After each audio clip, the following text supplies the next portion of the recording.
Singapore's biomedical sciences have progressed at a rapid pace since the launch of the Biomedical Sciences Initiative in June 2000.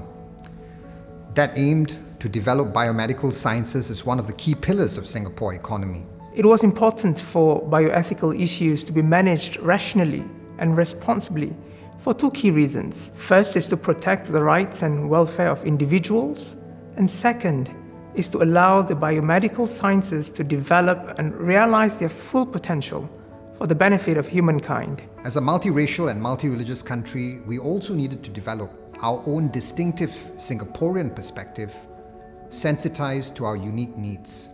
The stage was therefore set.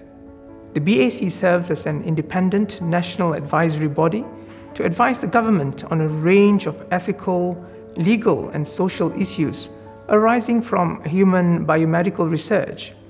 The onset of research involving tissues, stem cells and genetic material around the same time, and the push to make research a national priority, necessitated the establishment of the BAC that could, at a national level, provide reports and advisories that examined from a Singaporean perspective the ethical, legal and social issues arising from research in these frontier areas.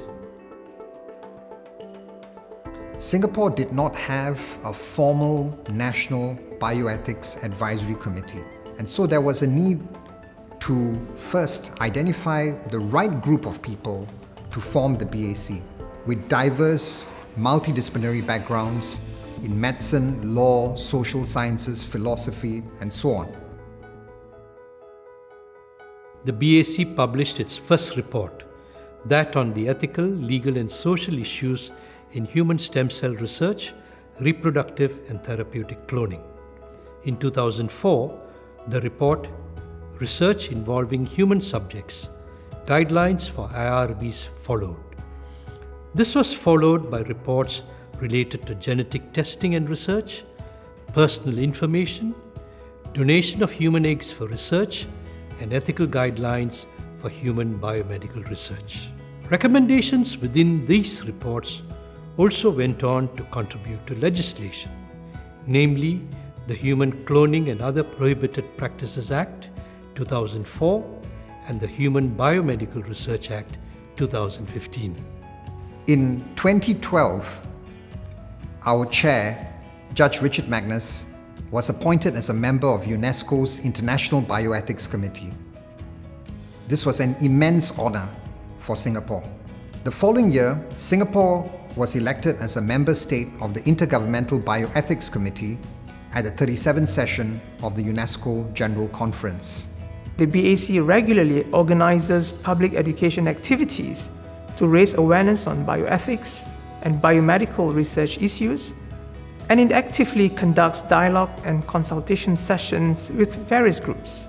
There was also the Bioethics exhibition, which was set up at the Science Centre in 2010, and the BAC has also organized bioethics festivals to screen movies and conduct talks and workshops for students as well as the general public.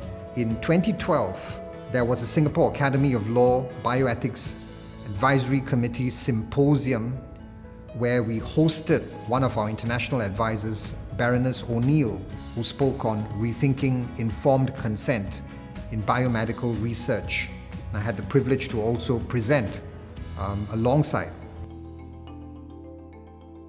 One of the greatest challenges in the field of biomedical research is dealing with new frontiers and emerging areas that pose many uncertainties and unknowns. For a lot of people, balancing between probabilities creates a moral discomfort. And to be candid, oftentimes in this area, law and ethics are playing catch-up with science and research. There are a few events that stand out for me. The first is acknowledgement from local research community on the relevance and applicability of BAC's recommendations. Second, it piqued the interest of the younger generation of doctors and researchers in bioethics.